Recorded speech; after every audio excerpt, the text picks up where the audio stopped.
Carrie McDowell Schrader. I'm a traffic and transportation engineer with McDowell Engineering. We focus on mountain communities and Western Slope projects. Sorry, I went to click a button and I lost my screen share. 1 second. On the plus side, you're not full size. Oh, wait. I don't know if that's a good thing. It feels like you're in the room with us. Okay. All right, let me do this again.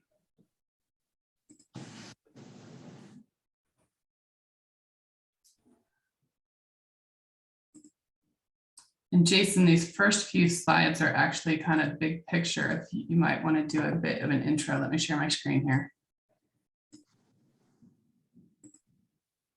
Happened again.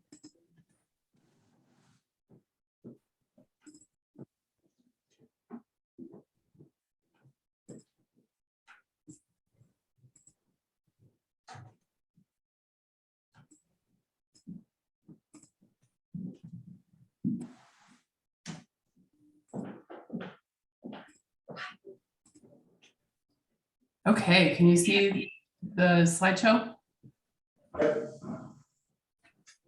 Okay.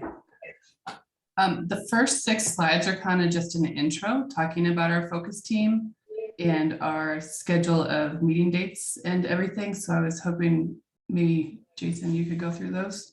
Yeah. Sure. So just a quick update of the structure. Webb and Mike are the co-chairs. John Snyder, who's on the call today, is our local expert. He works for the city of Steamboat Springs as the public works director. Ryan Spoustak, Carrie, Scott Pfeiffer, Paul Boney are our technical consultants that are focusing primarily on infrastructure. We don't necessarily need to go through the vision and priorities of the steering committee. These are pretty well blasted out to everybody. But ultimately our goal is to have a very affordable community.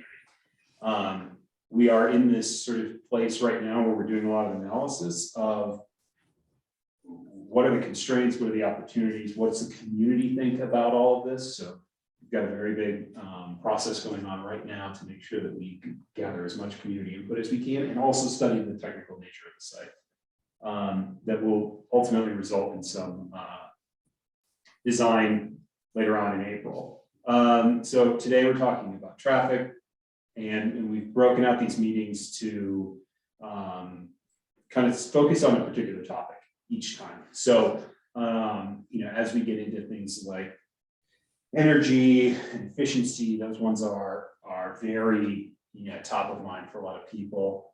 Stormwater, probably not the most sexy thing that people are thinking about here, but that's a topic that we need to discuss. We can talk about how we can strategize on that, and then sustainability later on. And ultimately, this will result in a series of baseline information and also some recommendations to our steering committee about how do we size the phasing for this project? What's the infrastructure investments that are going to need to be made? And there's certainly choices as it relates to some of those infrastructure investments as well. And then how do you pay for them too? It's a big question. So today we're talking about traffic. We'll let Carrie jump into that. Yeah, thanks, Jason. So again, Carrie McDowell Schrader. We specialize in traffic and transportation engineering, and we really truly try to work with mountain communities to try to make a difference in how the transportation infrastructure impacts people's everyday lives. And so part of what I've been tasked with today is kind of talk about what are the minimums, like what's the status quo that we have to meet, and then what is possible with transportation for Brown Ranch. So I was going to start with just minimum transportation needs, and this is just my quick bullet pointed list. And if you guys want to add to this, I'd be happy to add to it. Number 1, provide a safe network for all walkers, bikers, transit, and drivers, meaning vehicles. Design a network with a gridded redundancy for safety and meet CDOT's requirements for US 40. So again, that's my quick take on minimum transportation needs. And then I'm going to go through a few planning documents and what they have identified as minimum needs. And it would be maybe a good conversation for after this presentation to continue upon. So CDOT owns and operates Highway 40. And so therefore, anywhere that we access or do a project in the CDOT right of way, we have to comply with CDOT standards. This section of highway is posted at 50 miles an hour. And there was a NEPA study, an environmental study done that said eventually US 40 is going to need to be a 4-lane highway. And so that CADX NEPA study is a pretty big deal. It's expensive and time consuming to prepare. CDOT also has an access control plan on Highway 40 that regulates the access to the highway. So just as a note, I know one of the questions that I was asked by Mike was what are the current traffic volumes and how soon do we need to actually widen US 40? So this is this little graph on the right-hand side here. Segment 2, the left graph, current volumes on Highway 40 are about 1,300 cars an hour near County Road 42 and about 2,300 cars an hour near Downhill Drive. CDOT has identified a 2-lane capacity of about 2,600 cars an hour. So we're doing okay on the west, but on the east, we're kind of getting to that threshold of where we're starting to push capacity limits of the 2-lane highway. And so we're already, roughly within about 300 vehicles per hour of that capacity, or this could be the equivalent of like 300 homes, right? Ish. And then just a big note is capacity is pretty generalized in this, as we're stating this here. The actual roadway conditions could make it vary plus or minus 500 cars an hour when we're talking about thresholds. And so this is existing today without any Brown Ranch traffic. This is just a screenshot out of the CADX study that was done, and it identifies the different needs based on different segments of the highway. And you can see the growth that they forecasted on the highway, which is pretty significant, almost doubling in some areas and maybe growing by 50% in other areas. The study did identify that eventually it would be Highway 40 would be 2 lanes in each direction with a painted median, so not the curb and gutter, but just paint, a separated sidewalk and a ditch. And then I mentioned earlier that there's an access control plan for Highway 40.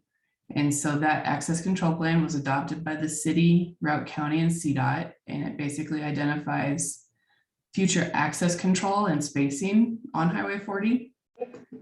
And so these access controls are implemented as projects develop or if there's safety concerns or a project coming up. And so I'm going to go through 3 pages of this. The signal at County Road 42, which is those 2 orange dots that you see in the middle of the page, was installed by the school in 2021. And then the access control plan also identifies future full movement accesses basically at the Rifle Club, and at the Slate Creek Sleeping Bear area. Per conversations that I've had in the past with CDOT, they would consider either a traffic signal or a roundabout at these locations.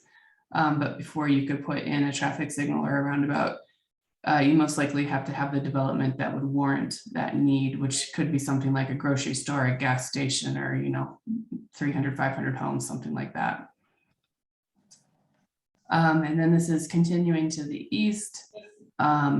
Maybe John can give us an update later, but I know that the city is now working on towards the installation of a traffic signal at Downhill Drive, which are the other 2 orange dots that you see in the middle of this page. Okay. I promise this is the dry part of the presentation. Multiple planning documents identify the need for basically another east-west connection road through the Brown Ranch area. So the Steamboat Springs new transportation and mobility plans identified Gossard Parkway basically extending through to County Road 42. And the overlook project is basically going to be under construction this construction season to construct a portion of that roadway. And then this transportation and mobility plan also identified the need for future connections to the north around the airport to get to County Road 129. And I will talk in a minute here about transportation network redundancy and safety and why that's kind of critical. So move on. And an update on the core trail. So this is the core trail plan is planned to be extended from Snowball over to Sleepy Bear with an underpass at Slate Creek. And so that is an awesome project the city is working on. And so that kind of covers the necessary overall transportation needs. So basically, it's kind of big picture network needs and some of the work and his transportation planning that's been done to date. And then the next section of this gets into like what's possible. And sometimes the visionary ideas that we say when we're talking about what's possible are actually historic ideas that have been around for a long time. So if you look at this street design, which has a great pedestrian area, a narrower roadway, this is a street in Pompeii, Italy that is 2,000 years old. And so in our industry, there's a paradigm shift from designing roads from like our old 1950s highway standards to designing roads for the community. And what we measure matters, and what we care about, we measure. And so when we look at the capacity of a street, we need to rethink our mode of just transporting goods from point A to point B and really talk about the needs of the community and how they would use a street. So as we as a profession are understanding that highway design doesn't necessarily apply and isn't the best resource for local streets, we need to understand that people are going to drive based on the visual cues that they have when they're driving on a road. So image on the left is, kind of standard suburban streets, probably 30 plus feet wide. And then if you look at, what do we actually use and what feels more constrained and like you're expecting a kid to jump out with a scooter or something below. And then just some statistics on if a pedestrian is hit at certain speeds, what their fatality rates are likely to be. So just one thing to discuss maybe as it's snowing today, or at least it is here in Eagle, is look at where your cars drive and how much of the road they actually use. I know I live on a corner of two streets and our road gets pretty darn narrow and when it's snowing because the drivers don't really use the entire road that we have in our subdivision. So this is a little bit of talking towards redundancy and network. So instead of widening our roads, from 3 or 4 lane divided roads, a network of parallel roads create the redundancy and safety in the system. So the network on the right actually has greater vehicle capacity and slower vehicle speeds and is more bicycle and pedestrian friendly compared to the network on the left. Similarly, a gridded network, this is the same number of lane miles in roads, but the gridded network has much greater capacity and is not basically putting everybody out on one single arterial or highway. So as we move forward looking at Brown Ranch, I think we definitely want to take this into consideration is that having these small connections makes it easier for travel by all modes of traffic and reduces the amount of infrastructure and mega streets that we would have going through the area. And so the city has a great gridded network downtown. And the transportation plan also identifies the need for redundancy to help with the pinch point of Highway 40 at 13th Street. So if you think of our friends in like the Louisville and Superior area that had the Marshall fire a month or two ago, they were all, standard subdivision homes. I had some friends that lost their home in the fire. And having gridded street redundancy helped them evacuate in the case of a fire. And the reason I think that Marshall Fire is pretty interesting is that could easily be any one of us living in mountain communities. It was the high winds and the dry air, and we all have that frequently. So just a consideration moving forward is this isn't all just about capacity and moving cars. It's also about safety and connections and emergency response. So this probably goes without saying, but the larger the infrastructure demand and the amount of like free flowing traffic that we're expecting, the higher the cost of the infrastructure. So how can we reduce our car dependency? And I think one of the key takeaways I'd like you guys to come away with today is it is super highly connected to the land uses that we have around us and the urban design that's connecting those land uses. So we're starting to understand that our old, highway design methodology isn't working, and we're reverting back to this complete street design. And many are considering this a new design, but as we talked about earlier, it's really kind of getting back to where we were prior to this mega 1950s design that has hit our industry. So if we can choose land uses that are used by our neighborhood, we can take reductions in the amount of trips that we anticipate are going to hit Highway 40 and make us do some of the larger improvements on our bigger streets. So this is some of the rates from the ITE trip generation, and which is basically taken from actual studies in the field talking about, hey, you know what, a coffee shop has 90% of people were already on their way somewhere and they happen to stop by the coffee shop. So maybe we can use some of that to our advantage. And then just a little bit of transportation data on internal captures. So this really shows that there's a lot of internal capture in traffic and traveled trips in between retail, restaurants, and offices. What there is not data on is schools and residential. So I think that would be an interesting one to add, information to add to this as well. So as we're talking about the urban design, and I know there's a whole separate group that's basically focusing on urban design, I think one of the things that would be great to focus on is when you design a road that is specific just for cars, it has a single purpose, it's regulated, it's kind of impersonal. When you design a road for multimodal, it has multifunctions, it's diverse, it's culturally defined, it's unpredictable, and it's personal at a human scale. And part of the transportation plan that came out had some community outreach associated with it. And in this outreach, 8 out of 10 of the respondents said that if they felt safe to do so, they would rather walk or ride a bicycle. And then also when they talked about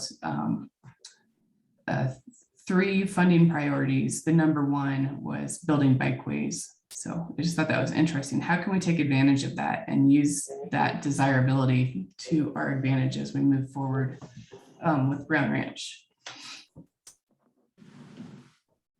So what if we provided them with facilities that they need in order to make this part of their daily commute? Or what if we provided bike share or car share? What if we made the pedestrians and bicycles have the right of way and make the cars have to yield to the peds and bikes? And so these are the new Massachusetts DOT standards that have come out. But what I think is interesting is, this is new, this is exciting, but they've been doing this all over Europe for years. And so another key to making this the most desirable path or mode of travel for people is to make it the direct mode of travel. And so as we look at this, it's not just about reducing travel demand and traffic, but walking and biking can actually increase property values and increase retail sales. So here's just some information. There's a website called Walk Score. And as you increase by 10 points in the walk score, this organization has found that commercial property values increase by 5 to 8%. So if you look at downtown Steamboat, which is the top right picture here, says very walkable, it has a walk score of 88, very bikeable, has a bike score of 89. And then I stuck in County Road 42 at the bottom right. It says walk score 0, bike score 24, somewhat bikeable. I'd love to get more walking and biking through Brown Ranch. And then relative to businesses that are easily accessible by peds and bikes and transit, there was a study done in Durango of their Walmart and the sales tax and number of jobs compared to the square footage. And it ends up that the small bookshop and coffee shop end up producing 3.6 times more sales tax and 15 times more jobs than the Walmart does.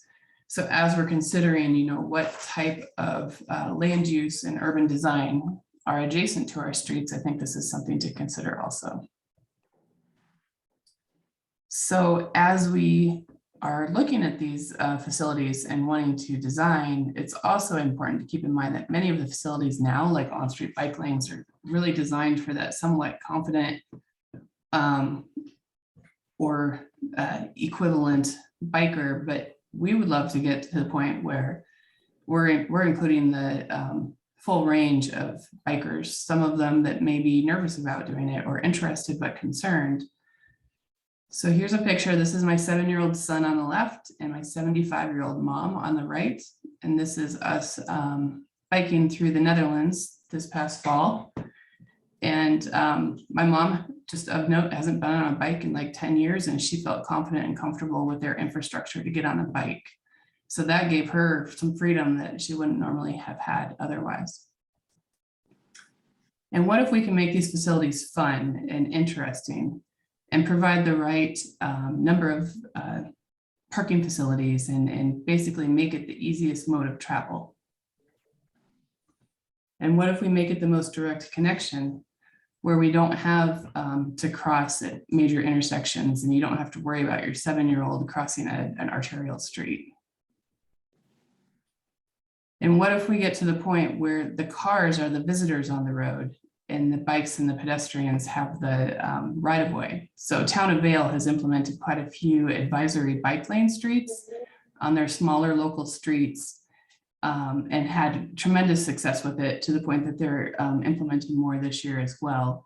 But this is the common local street that you would see in a community in the Netherlands, where if this has residential access to it, the street truly gives right away to the bikes and peds, and the car has to yield to everyone else.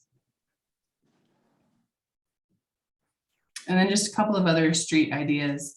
What if we consider the idea of a street as an area that can be used for farmers markets or events or concerts or whatever? And this is done elsewhere in the world, and it's basically a way of blocking off a street so it can be used for public use during times where it's in need. And then here's another idea. On the right, these are my friends at Miller Ranch, which is Eagle County's affordable housing project in Edwards. And so the thing I think is interesting about this is these homes are right in the middle of this picture here, where these homes actually have their front porch and their yard go straight to a sidewalk.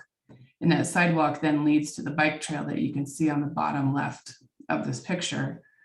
And their actual street infrastructure is truly just a narrow alley that gives them access to their garages. And so, the amount of infrastructure for these homes is actually quite a bit smaller than it would be if there was a major street growing right through the middle of it. Plus, it gives us the opportunity for community gatherings and hanging out with your neighbors. And then as we move forward, it's my understanding that there's maybe in the works of trying to propose a regional transportation authority. And that regional transportation authority could be used for things such as helping to fund transit service, helping to fund core trail projects, et cetera. And I think that's something that we need to look into moving forward, because having a transit stop in Brown Ranch would be awesome and ideal. And the other thing I think that we need to keep in mind as we're starting to look into possibilities for Brown Ranch is, road hierarchy in our mountain communities is difficult, because we built our towns in the valleys, obviously. Because we're in the valleys, it doesn't leave us much space for some of this infrastructure, and therefore we funnel all of our traffic to one main road. And when you expect one main road to do it all, it doesn't necessarily work that well. So shifting gears a little bit here, some of the previous work that was done for the West Steamboat neighborhoods identified what some of the infrastructure needs were, and they came up with a list of, I think it was 10 or 14 projects, I don't remember exactly. And of those projects, they're shown on this map. It gave priority as to what prioritization projects needed to be done first in order to accommodate this new traffic. I would love to get to the point where we're trying to minimize the amount of traffic that we actually are putting on Highway 40. But no doubt, as we talked about, Highway 40 is already in need of some help. And so previously, the agreement was for the development to pay a percentage of contribution towards these projects. And I just wanted to throw that out there for discussion as well. And the other thing I guess I wanted to say was, if we are going to propose different street standards, and I know John, you're on the line too, it definitely would take a policy update by the city if that's something that we want to look at. Well, thank you, Carrie. Our primary purpose is to hear from the community. And after your presentation, I'm sure there's some thoughts, questions, ideas. So first, anybody in attendance here have questions or comments on Carrie's presentation? And after that, we'll go to the attendees that are virtual. Sure. Carrie, that's awesome. I love all the things that you're saying, because I have lived in an urban location. My husband went to grad school in Minneapolis. The Midtown Greenway there is amazing. The side streets were very bikeable. The grid network is all the things you're talking about, where I always had the option to go one block over. And we saw that, we've lived many of the things that you're talking about. A couple comments that I have. I love, by the way, I did not know that Massachusetts DOT had prioritized walks and bikes over cars, which is great. I feel like CDOT still tends to prioritize level of service for vehicles over every other mode. And so I think we have to be braced for that fight with them. That may be shifting. I feel like, and you guys may be able to say whether that's really shifted or whether that's more like notionally at the documentation level, but when it comes to implementation, there really hasn't been a mindset change. So I think we're going to want to watch for that in our process of discussing the interface along 40. I think that I have heard that in terms of shifting loads away from cars and to not just bikes, and I like all the things about the underpass and the access and the urban design change there. I think bus frequency is another issue that we have to talk about, because I feel like the bus frequency right now tilts heavily towards downtown to the ski area. And I get that there are reasons behind that, but if it's true, as I've been told by Winnie, that the bulk of our traffic issues are actually generated by locals, not visitors, and that it's by everybody doing their daily commute, I think we either need to bump up the bus service on the west side to the same frequency as the east side, or we need to drop the frequency on the east side and prioritize the west side. I get that the resort provides input into the bus budget. I don't know that they've actually lived up to that lately, but I really think we're going to have to make sure that, I mean, a 20-minute or 30-minute bus cycle for people who are using the bus to get to work, to do their errands, I don't think they're going to use it. I think it's really hard for the people who live in Sleepy Bear and that area to use bus and we're making it more convenient for people who are at the resort who may or may not be using the bus. We're making it more convenient for them and less convenient for people on the west side. That's how it feels as somebody who has also ridden the bus to get around. So that's what it was like to me. And I would say one of the things I also would like to see, because I feel like in terms of addressing bike infrastructure and pedestrian infrastructure, these things are great, and I don't have to put a lot of input or energy because it's already being considered. One of the things that's super frustrating if we put in any commercial or public locations is bike parking sucks in Steamboat. And I still don't know how we got a bicycle friendly gold standard because we did not meet the standard. And I will tell you that the last time I reviewed that submission, it was heavily pencil lit because it said that we had 100% bike parking facilities at every location. I'm like, that's full. I'm locking to signposts. I'm locking to trees. My bike is not covered. If we want people to bike year round, there needs to be somewhere that they can put it under shelter and that it's a decent bike rack. And I don't mean the crappy ones that can be dragged off with a pickup truck. So that's really far down the road, but we have to kind of think about the whole thing of a trip, soup to nuts, right? I come out of my house. I have my bike in my house. I ride my bike. How do I ride my bike to my destination? What do I do with my bike at my destination? And how do I get from there to the next destination safely? Those are my thoughts. Sorry. So download. Thank you. Thanks, Holly. Just to follow up, you probably know better than any of us what's required on an effective core trail. And what we have may have suited the needs at the time, but are the Route County riders comfortable with the extensions and how they'll be used and where they'll be located? What are your thoughts on the future core trail that goes west? RCR is super in favor of a core trail extension. I don't think we have a strong preference for whether it goes north of Highway 40 versus south of Highway 40. I think in terms of width or maybe some separation between bikers and peds, it's getting, I mean, downtown, right? Everybody's been on the core trail and you've got bikes going in both directions, walkers going in both directions, dogs potentially off leash, even though they're supposed to be on leash. I think we would maybe want to consider going wider, which I know is more expensive, or creating maybe two segmented, separated options. So Minneapolis did not go concrete. They have an entire Grand Rounds network that circles the core downtown, and it's 30 miles of connected, and it is asphalt. And so there's a bike section that's about, I don't know, like a table and a half wide here.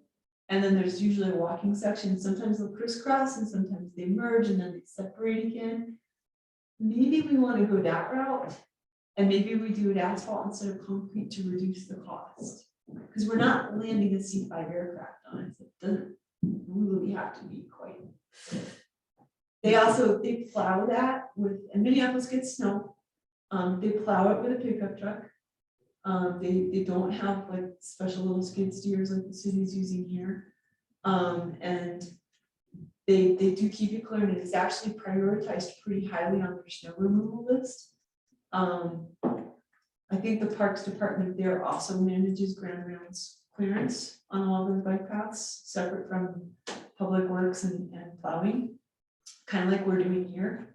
But they do keep it functioning, and they prioritize it just as highly as their A-level streets, because they know that people are using that even in the winter to get to work and to school. My husband biked. We were there for 3 years for him for grad school. He drove to school once. He biked year round. It was a 5 to 10 mile, depending on the route that he chose, and they made it possible. So I think we can do it. But I think the planning that, and by the way, I love Carrie's also reference to Pompeii. The bike infrastructure, much of what's happening in Minneapolis was put into place over 100 years ago when he platted the city out. So we can learn from past examples for sure. All right, thanks. Deb, Kathleen, Anybody online, Did you? have questions or comments? No, I would just like to say that I think the forward thinking at this point is great, and Carrie seems to have done some, seen things in place in other countries, in other mountain communities, and I have as well, and you always wonder why we can't do that, but I think the community will be very supportive of that, moving in that direction. More non-cars that we can choose. There's a couple comments about, the need for additional connections across Highway 40 or reducing speeds on Highway 40.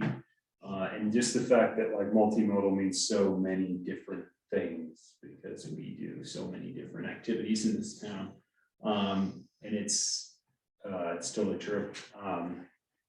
One of the, I think, ethics that we want to bring into this is designing for the car last. Yes. Design for the bike, design for the pedestrian, design for whatever mode we want to incentivize, we want to design for that first. And so the question I think becomes is, how do we do that? We have two different jurisdictions that we need to work with. One is CDOT, and that has its own process. The other is the city. And so the city, I think, is probably a lot further along in that line of thinking than CDOT, but we have areas to work on both of those to implement that vision, so that we can create a situation where we have less car trips and we have more social cohesion because of all that, walking and biking and more human scale interaction.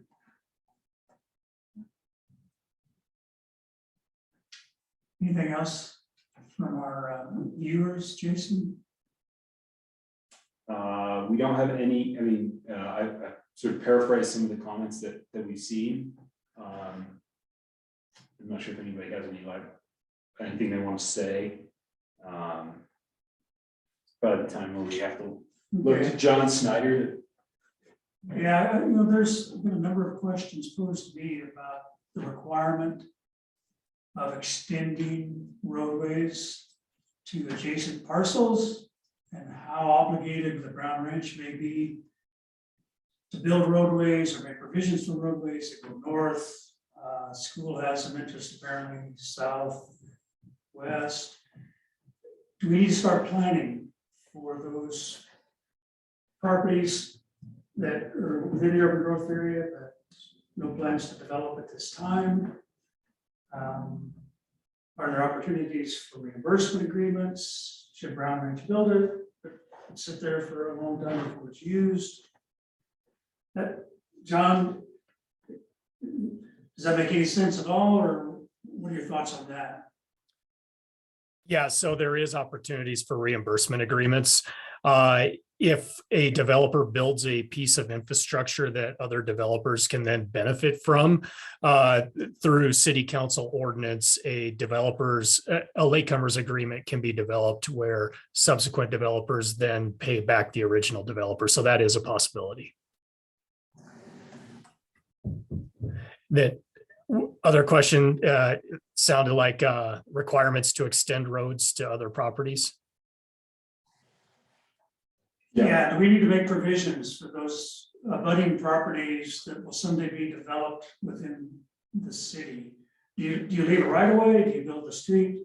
What's required at Brown Ranch regarding those abutting properties?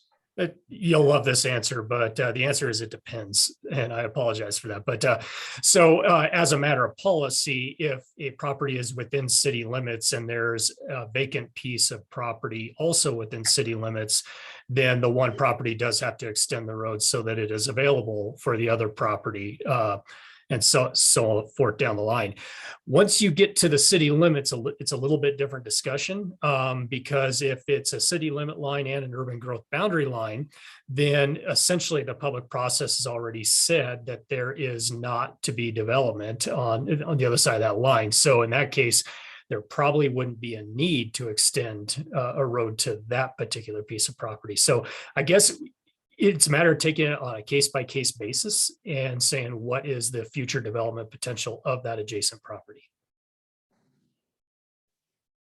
Okay, John, you've been most helpful in some of the prior meetings, telling us the things that we have to do, Brown Ranch has to do before you get a single permit. With regards to transportation, what comes to mind from the city's perspective in regards to things that just absolutely have to be done off-site or on-site or with the highway before a permit could be pulled? Do you have any thoughts on that? Yeah, so from a street standpoint, you're probably looking at two access points. One of those undoubtedly will be Gossard Parkway, and the other one will likely be that connection at Slate Creek and Highway 40. So you're probably looking at those two connection points. And then Downhill Drive is probably next on the docket for improvements. And then beyond that, it depends on the number of permits you want to pull. And Carrie's slide with the graphs showing the excess capacity was fantastic, because that's what you're really looking at as far as any improvements to the Highway 40 corridor. Beyond that, it's all your on-site infrastructure. And that's really where your visioning process comes into play. But I would say for the time being, focus on that Gossard Parkway connection, focus on that Slate Creek connection, and then start looking at Downhill Drive. Where's the city at with the Downhill Drive design infrastructure? Because I know you guys are a bit ahead of where you guys are already starting that design, I guess, right? Correct. Yeah. So we're already under design for that project. By the end of 2022, we'll be about $300,000 into design. And what makes this project challenging is that Downhill Drive and Riverside Drive don't align with one another. So the expensive part is scooting Downhill Drive over so that it aligns with Riverside Drive. We think the project is going to be between $3 or $4 million, although we really won't know until the final design is finished. And we are hoping to get some assistance from CDOT to help with that. We also have about $100,000 worth of developers' contributions that we're putting towards that right now. So I say all that to say that hopefully we'll be very close to the end of final design by the end of 2022. Cool. And then would that be construction ready then for 2023? Well, the designs would be construction ready. We don't know how well the property acquisition phase will play out. That is always an unknown. That could easily stretch on for another year. But then beyond that, it's a funding question. Will CDOT have funds they can put towards it? Will the city have capital improvement dollars they can put towards it? Are there any other parties out there that could help fund it? So I think the biggest risk to completion right now really is coming up with construction funding. The second biggest risk is property acquisition. Okay. I mean, I think this is, again, we've talked a lot at the steering committee level about jumpstart projects for Brown Ranch. The Core Trail extension that was shown earlier, this Downhill Drive project, those are really good examples of things that we can, as a community, invest in before the first house is even built, so that we can increase that capacity and make sure that we can deliver units there. Knowing what these infrastructure needs are really going to start filling in the picture for us as we try to figure out how we execute on this. And if we know what those things are, we can help bring in more money for that. And work collaboratively with the city and with CDOT, with all the different players to help make those types of necessary improvements happen faster or at lower cost to the end user. So those are all really good things to know. Just as we talked about with water capacity at the last meeting. John, you mentioned the need for that new intersection across from Sleepy Bear. Is it possible to focus the areas of initial development to better take advantage of the County Road 42 intersection and hold off on the Sleepy Bear intersection? Or are you of the opinion that Sleepy Bear intersection is priority one? Oh, no, I think it's entirely dependent on where you want the actual houses to be located. I think you could easily say, let's focus our first development out there at County Road 42 and then utilize that instead. Okay. Carrie has suggested some fairly significant changes to the public right of way and alluded to the fact that there's some policy or regulatory changes required. If the housing authority wants to pursue that, what would the process be? So I think the city would be open to that. First, though, I think we need to distinguish between the state right of way that Highway 40 is within and any subsequent city rights of way. Now, with city rights of way, we as a community can kind of dictate whatever we want it to look like. However, on that state right of way, let's keep in mind that that is a state highway on the federal highway system that's meant for interstate transportation, interstate transport of goods. So I don't foresee a lot of changes to how that right of way is used. I think we would be remiss to think that it's going to be not vehicle centric. I think it will continue to be vehicle centric. However, on those rights of way that will be city streets, I think the sky's the limit for us. And we're actually redoing our roadway cross sections in our engineering standards this year. And if there are other ideas of different cross sections that we could use, we would love to hear about those. Yeah, that's a really good opportunity to collaborate there. And, you know, there's a lot to consider as far as snow removal and Right. the practical nature of streets, but I'm glad to hear that that's happening. We'd love to be involved in that. Sure. Rita brings up a point about how there's been a lot of investment in the core trail to the south of town, where and now as we're developing the west of town, it seems like her objective would be a commensurate investment in the west side core trail, of which we just saw plans for, and then I believe that the vision is that the core trail would run through Brown Ranch. Right. Over to County Road 42. So the community is essentially in control of that after it lands on our property. And so that's again with that ethic of designing maybe the core trail first, the road network around it would be really beneficial to increasing use of that facility and making sure that it's a legitimate alternative route, alternative mode. I like what Holly suggested regarding the design of that core trail. More and more, it's less of a recreation trail and maybe part of the transportation network. I'm not sure what that means it looks like, but I hope we can rethink what the cross section and utilization of that could be in the future. Yeah, you know, the popular term in Steamboat for this type of trail right now is core trail, but really this is a commuter trail, I think, first and foremost. And the stretch that we're designing right now between Snowball and Sleepy Bear is 10-foot wide. So it is intended to be a commuter trail. John, are there any FAA regulations with Bob Adams that are going to affect the Brown Ranch development? You know, it's something that I don't know much about, but every now and then you'll hear about issues with flight zones and things like that. Are you familiar with anything? Yeah, so this would be part of what's called an airport overlay zone. I don't think the overlay zone is going to be very impactful, though. It's basically a matter of on any of the plats, it would be a disclosure statement saying, hey, you're near an airport.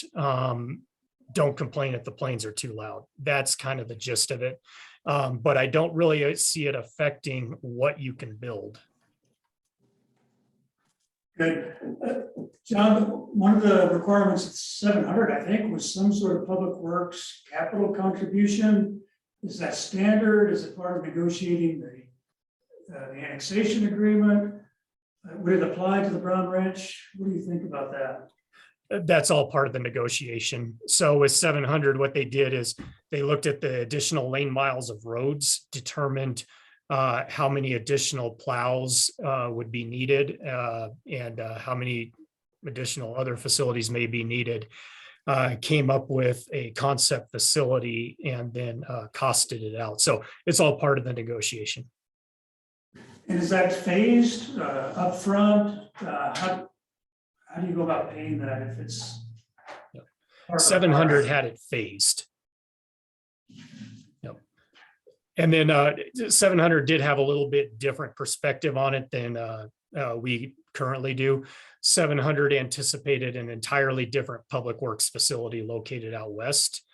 We kind of moved away from that. We would prefer to keep it all centralized at our current location. We think that would be a heck of a lot cheaper, both to build and to operate, to just expand on what we already have. So I can tell you as Public Works Director, I'm not sure I would advocate for a separate Public Works facility out there for Brown Ranch. John, oftentimes the developer has to go to the fire authority and ask for something.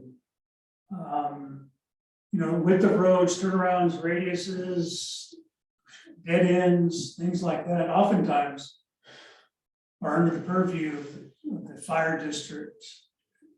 Do we need to be thinking about that, or has that already been thought of? No, you'll want to work with the fire marshal every step of the way on this, because there are very specific requirements to how many homes you can have on a given road before you need a second road or a second access. There's specific requirements on how long a road can be before there needs to be some sort of turnaround, and how many houses can be on that road before you need some sort of turnaround. So that is something to be mindful of every step of the way. And that's really where that gridded system will really help you, because with a gridded system, you're automatically taking care of most of those issues. Sometimes jurisdictions will trade fire sprinklers for roadways. Is that something that Steamboat has done, or is that something we need to talk to the fire marshal about? It really is up to the fire marshal, but I think, and don't quote me on this, but I think you can double the amount of homes on a given road if they're sprinklered. And Jason, you might recall this better than I do. Yeah, that's correct. And that, that goes into the whole conversation about, water capacity and all of that and fire flows. So we'll have to figure that out from what's the best investment, right? You're talking about sprinkler internal to the dwelling, Yeah, which then increases the cost, which could affect affordability. exactly. So that's why it all has to kind of go into the mix. I think being cognizant of all of the costs that go into this is how we're going to maintain affordability and not overbuilding necessarily, just because we want an extra wide, long road or whatever, or building whatever. Or it's a trade-off because you get more density. So Exactly. there's- Yes. Yeah. So it's a complicated analysis, and we have a group that's looking at project economics that's going to start producing a tool for us to kind of utilize that will hopefully allow us to play around with that stuff. It's not going to be a perfect tool, but it will help us understand what those economic trade-offs are. Knowing that at the end of the day, if we're not building something that's affordable, we fail. A lot of our discussion, it kind of crosses over in my mind, to the urban design. A lot of what Carrie has suggested to us is going to be a function of the type of housing, number of vehicles. Our job is to accommodate that, still meeting the criteria that Jason just talked about. I guess I struggle a little bit knowing where infrastructure ends and urban design starts. Harry, do you have thoughts? Can you help us kind of negotiate that?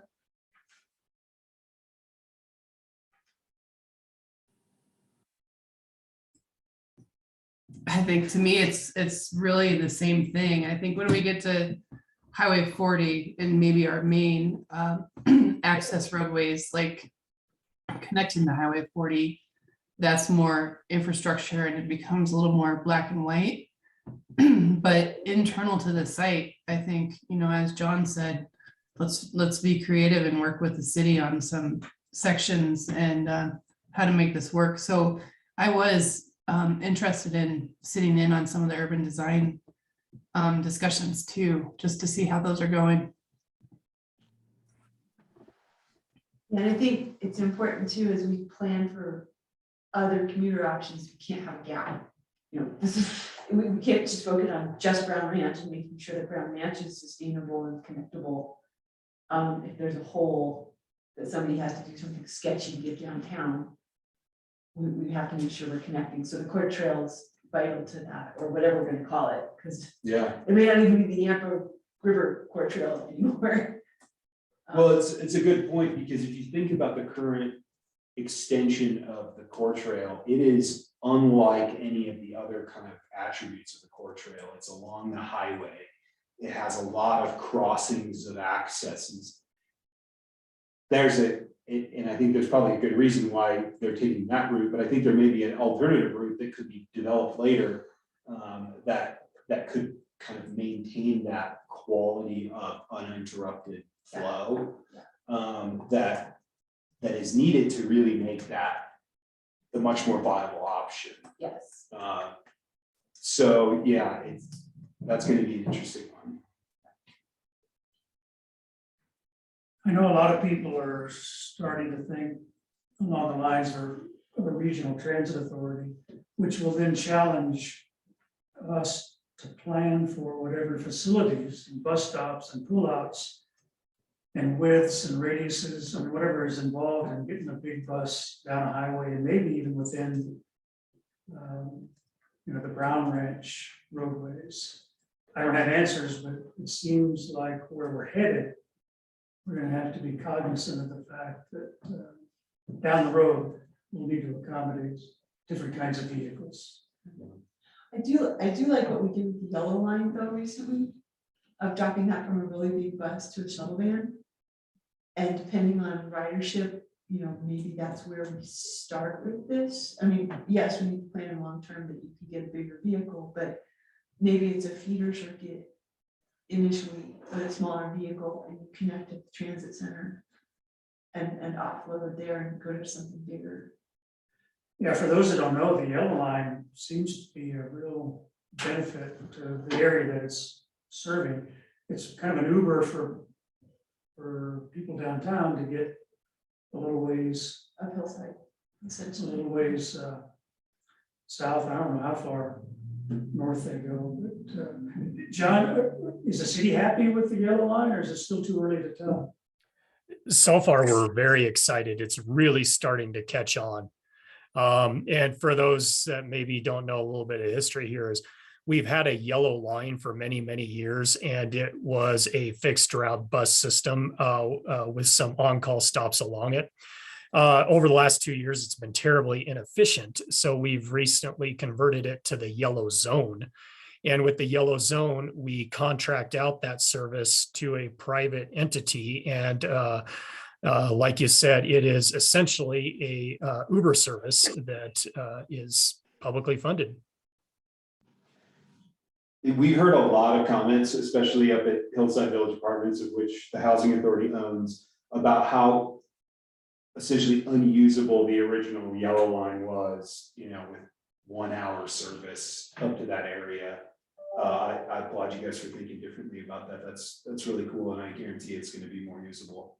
There was a question from Corey about a fire station on the west end, and John, I don't know if you can give us an update about where the city's at in those conversations about adding a new fire station and just if there's any update on where that's headed. Sure. So the fire department's strategic plan calls ultimately for 3 fire stations: the Mountain Fire Station, which already exists with an expansion to it, a new downtown fire station, which we're in the initial stages of design for. Well, we haven't started design yet. We're selecting the architect. And then finally, after the downtown station is built, after the Mountain Fire Station is expanded, then a west fire station somewhere out there near Brown Ranch, in or near. Okay.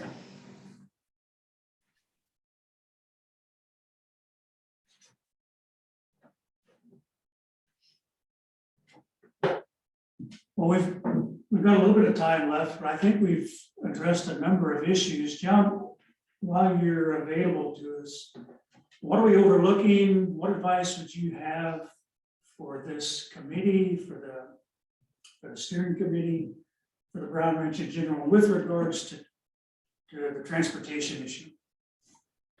I think so far you guys are on a really good track. I'd say let's continue to be creative about how we want to think about those public rights of way within Brown Ranch, how we do want to make them multimodal friendly. And then the Regional Transportation Authority idea, we are undertaking a feasibility study of that this year. A regional transportation authority ultimately has to be approved by the voters in order to get put in place. This feasibility study that we're doing, we hope to have something that can be vetted and potentially put in front of the voters by November of 2023. It's a partnership between the city, Route County, Ski Corps, Moffett County, and City of Craig. And so I think that could provide some funding that could benefit Brown Ranch. Beyond that, it's I think where it really starts to get tough is how much, if any, contributions is Brown Ranch going to be asked to going to be asked to give towards any sort of Highway 40 expansions. I think that's probably the toughest discussion that is looming on the horizon. You warned us before about the need to do something as a community at 40 and 13th Street. Is that still looming? Or you got a solution in your pocket that you're gonna? Unfortunately, I do not. The topographic constraints there really limit us. And, you know, Carrie, you might have a better idea of this than I do, but do you have any idea how much available capacity we have there on segment 4, specifically as we approach 13th Street? John, I didn't pull that up, but I could get that to you soon. Mhm. Okay. Yeah, thank you. That might be at least the initial limiting factor.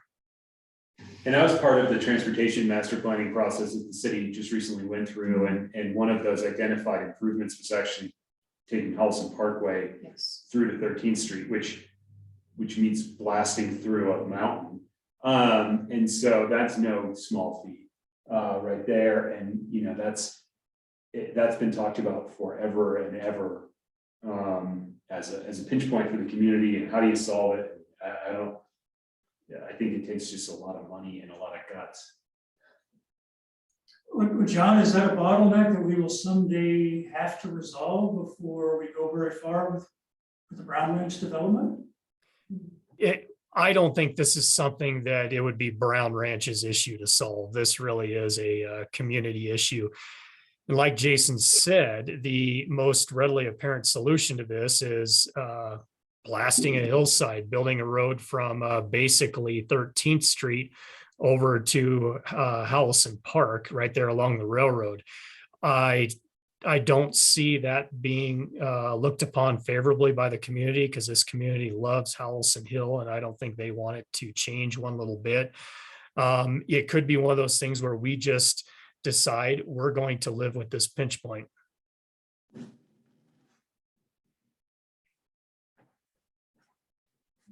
Well, it's difficult to predict the future, but all my relatives live in big cities and they don't go to grocery stores. The groceries come to them. Now, of course, you can't count on that, but things are changing in the world. And I don't know how you incorporate that into future plans, but I guess what we can count on is change, and how we prepare for it is the big challenge.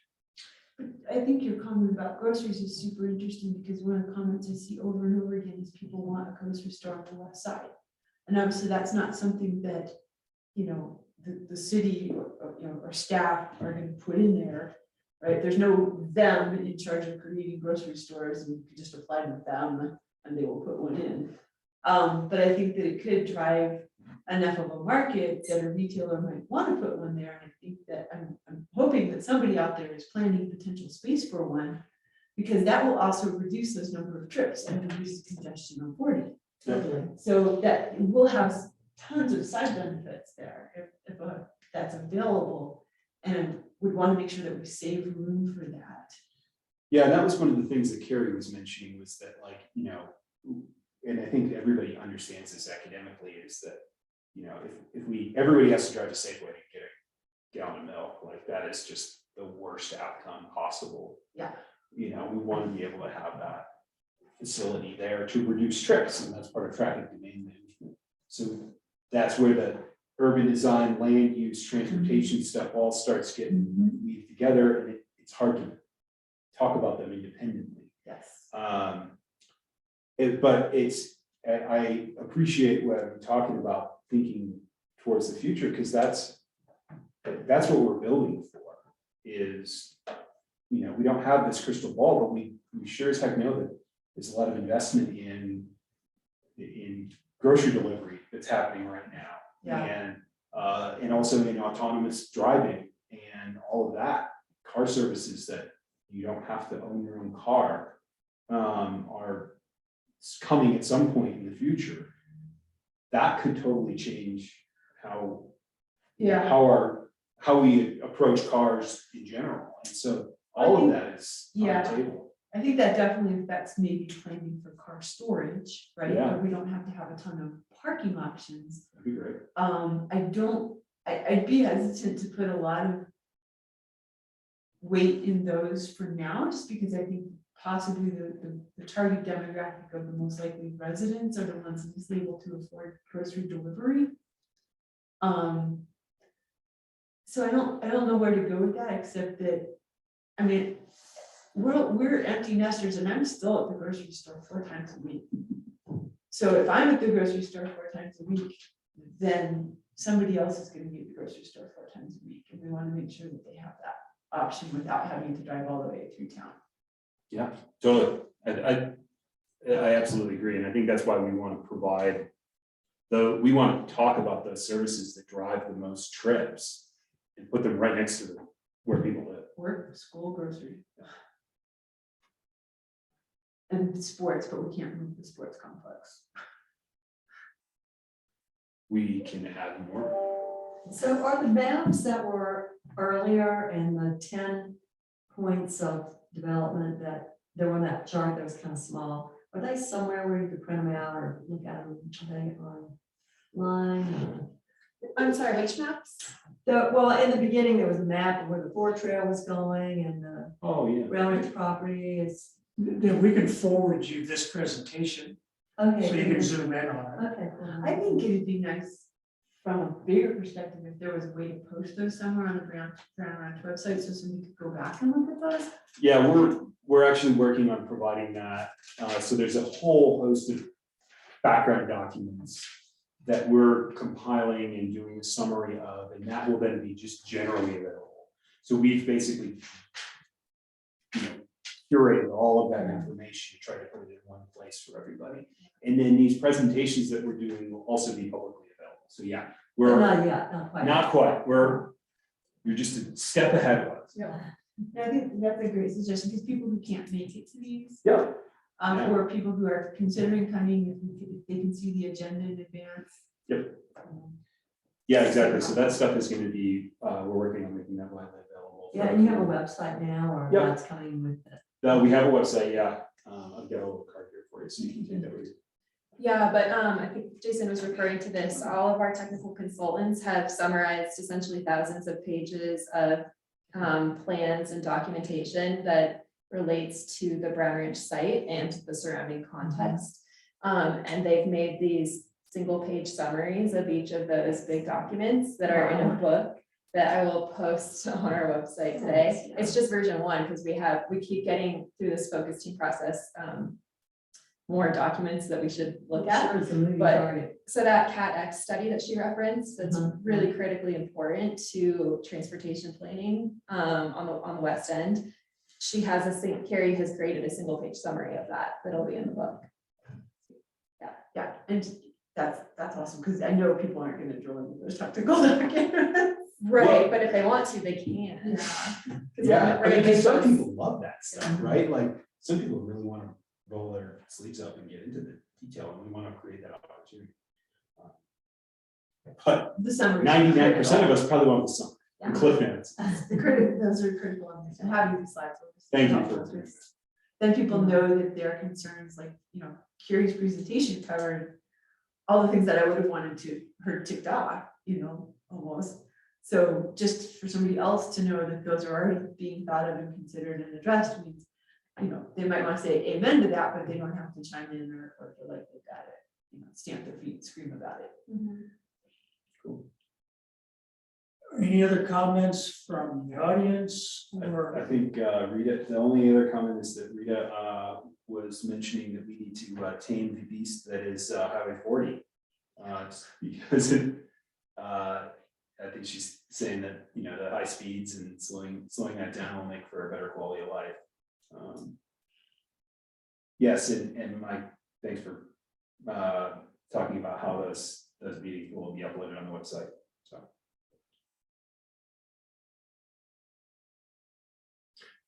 Anything else? Before we adjourn, our next meeting will be the 23rd. Same time, same location. The topic is just energy, I think. Yep. Yes. Yeah, we'll be talking about the electrical system and gas and all of that. How we heat and cool and provide lights and all that for the property. Solar panels for all my friends. So tonight, you've got urban design at 5:30, right? Correct, yep. Yeah, you expecting a bigger crowd for that? I would think so. Yeah. We had a pretty big crowd for urban design last Yeah. time. And what else is happening? Project economics. Project economics, thank you. Today? At the community center at 5:30, there's gonna be meetings running concurrently. So you'll have to make a choice. Yeah. You can run in between both of them, you won't be upset. Is urban design focused on specifics at each of these meetings like Mhm. we are, or is it kind of a Yeah, we're gonna grab bag? No, it's the same sort of thing. So each group has their own targeted sort of topics. So at urban design, we'll be talking about sort of comparable projects and comparable neighborhoods like within Steamboat and what's the character of those, what's the density of those, how walkable are they? And just as examples of how to create space that meets the housing needs or more than just the housing needs that and the non-residential needs as well. So. And I'm going to be passing on this feedback about gridded streets and why it's really important to the urban design group. Yeah, good idea. Before we adjourn, any community members want to share any gossip or rumors? I mean, you're out there, people are talking about the Brown Ranch. This doesn't have to be specific to infrastructure, but what might we benefit, if anything, from what you've heard?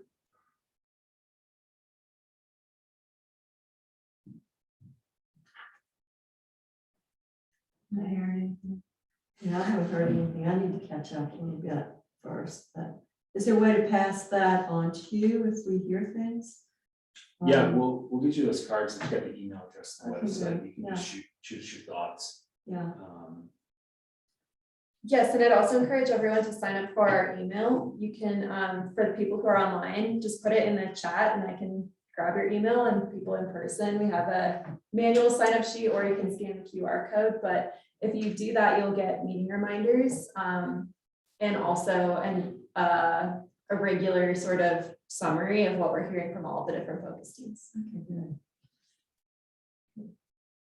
So thanks for attending. Kathleen, Thank you come- so much. You had to come a long way. No, I live in town. I thought you lived up north. I did. Carrie, John, everybody on Zoom, thanks so much.